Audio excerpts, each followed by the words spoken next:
Hi, I'm Stephanie Jaworski of joybaking.com. Today we're going to make chocolate chip scones, or maybe you call them scones, and this is what it looks like. When these first come out of the oven, the outside crust is wonderfully crisp, yet inside they're soft and tender. They have a lot of flavor because today we are going to add chocolate chips along with some dried cherries, or you could use some dried cranberries as well. So the first thing that you will need to do is preheat your oven to 400 degrees Fahrenheit, which is 200 degrees Celsius, and then you will need a baking sheet. I've lined mine with parchment paper, but you could just lightly butter it or even spray it with one of those non-stick sprays. So I always make my scone batter by hand. I do that because I want to make sure I don't overmix the batter, because we want a really nice soft and tender scone. So the first thing you will need is 2 cups, which is 260 grams of all-purpose flour. You may know that as plain flour. And I got my things under here. You will need 1 1/4 teaspoons, 5 grams of baking powder, and 1/4 teaspoon, 1 gram of baking soda, and just 1/4 teaspoon, 1 gram of salt. Now, you could use a whisk, or you could just use your hand to mix all that together. Oh, and then you will need 1/4 cup, 50 grams of granulated white sugar. I'm using actually a organic cane sugar for a change. Same as granulated white. So now, I'll just have to get it out of the fridge or the freezer just a minute. You will need, good thing to tell you here, you will need 1/2 cup of cold, which is 113 grams, of cold unsalted butter. You notice how I got it out of the freezer? Because I want my butter to be really cold. So what I did, just about 15 minutes ago, I took the butter out of the fridge, cut it into these little cubes, and then I just put it in the freezer for, while I was preheating the oven, about 15 minutes. So they're really nice and cold. So that's why I got it out of the freezer. So just put that in there. And then we're going to work the butter into our flour. Now you could just use your fingers and do that, and kind of just, as you can see it, I'm just kind of with my fingers. You could use 2 knives and kind of cut, or this is my favorite tool, a little pastry blender. So just going to cut down until it's like coarse crumbs, the butter mixture. Okay, that looks good. Don't worry if there's some larger chunks of butter. That'll just make them better. So this is, you can see there's some larger chunks, or you can just go through and break it up. So now, for add-ins, this is a great basic scone dough that you could play with if you don't, take this, and then other times you could add different things or add nothing. So today, chocolate chip scones, we're going to add 1/2 cup, 85 grams of chocolate chips. Now, you could use semi-sweet, you could use bittersweet, you could use milk chocolate chips, or even white chocolate chips, or a combination, whatever you have in the house and whatever you like. And I'm going to add also 1/2 cup, 75 grams of dried cherries. I like the chocolate chips with the cherries. You could use like cranberries, you could use raisins, or you could just leave out the cherries, maybe add a bit more chocolate chips. So I'm just going to mix that in.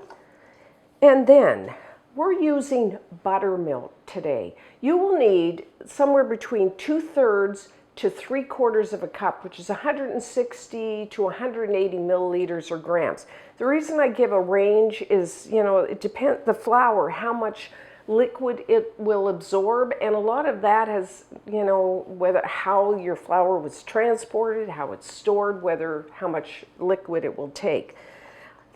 So buttermilk, my buttermilk's cold, and you can buy buttermilk, which is what I do. You can also buy like buttermilk powder, and usually on the can it will tell you how much powder to water you use.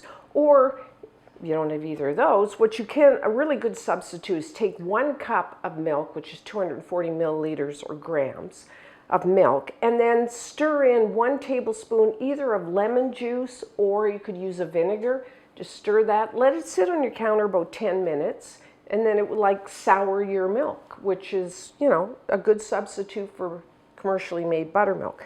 So I'm going to start with the 2/3, 160 grams of buttermilk, and I'm just going to pour that right in the center. And I'm also, I like, you know, chocolate, vanilla, I like that. If you've been on the site much, you know I love vanilla. So I'm adding 1 teaspoon, 4 grams of pure vanilla extract. You could just leave that out. And then you could use your spatula for this. You could use your hands, or I got this plastic scraper. Love this. And we're just going to work the two together until we have a nice, all the flour's moistened and it comes together. We don't want a real wet dough. That's why I'm not adding all the buttermilk at once. I'm going to add this. We'll look at it and then go from there. Okay, so I'm got my hands in there. So as you can see, it's coming together pretty good, but I still have some flour in the bottom of my bowl. So I have a little more of my buttermilk. Put a bit there. And finish working that in. Just put a bit, and then, you know, you can always add a little more, but I'm happy with this. Because you don't want a real soggy dough, because then you're going to have to use too much flour.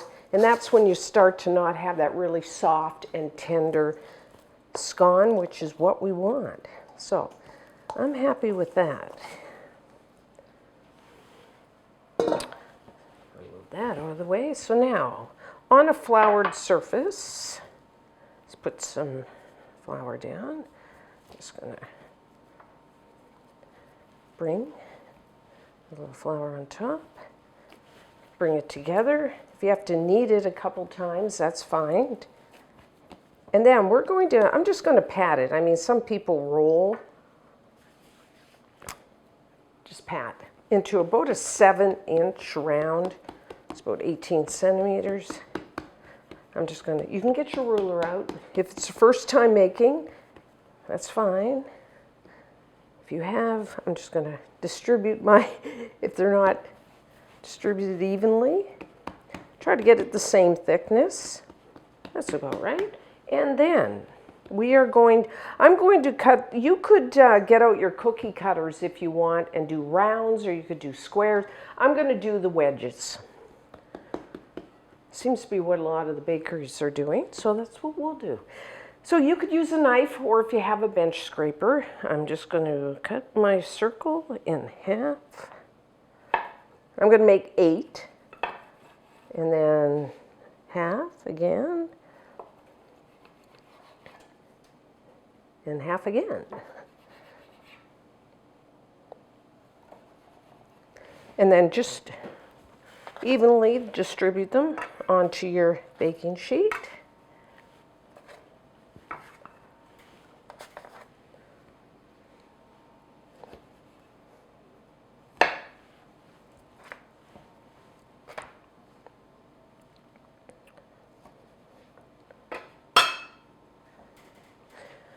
So, and then if your hands are really messy like mine, what you can do is over your bowl, just take some flour and rub it.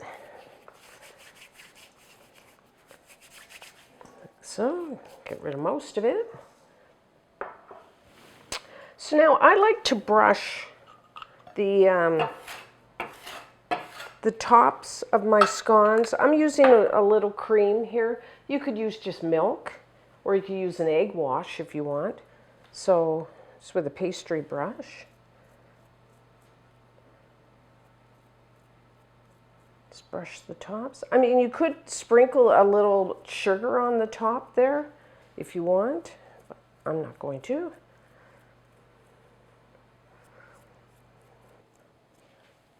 pretty easy, hey? I mean, you start to finish is what, maybe half an hour or so, not much more than that. So now, everyone's oven is a little different. I'm going to say somewhere between 18 and 20 minutes. I do like to rotate the baking sheet front to back about halfway to make sure you have even baking, because sometimes there's hot spots in your oven.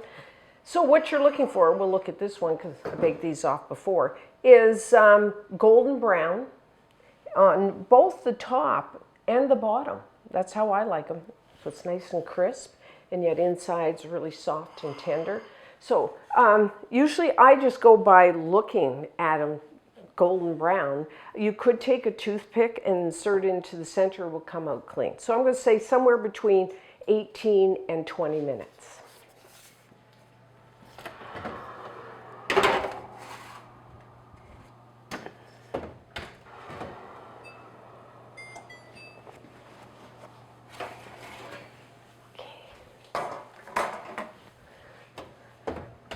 So our scones are done. So put your baking sheet on a wire rack. Don't they look gorgeous? Just love scones. Beautiful golden brown top and a little hot, but on the bottom. That's how I like them.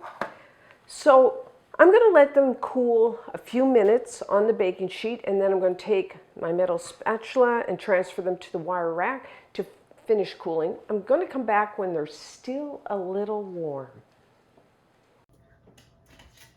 So before we try our scones, let's talk about the difference between a scone and what I guess I would call an American biscuit. If you take out the chocolate chips and the dried cherries, a scone dough is very similar to a biscuit. The difference being typically biscuits are in a round, not in a wedge, but then of course scones can be in a round, not a wedge.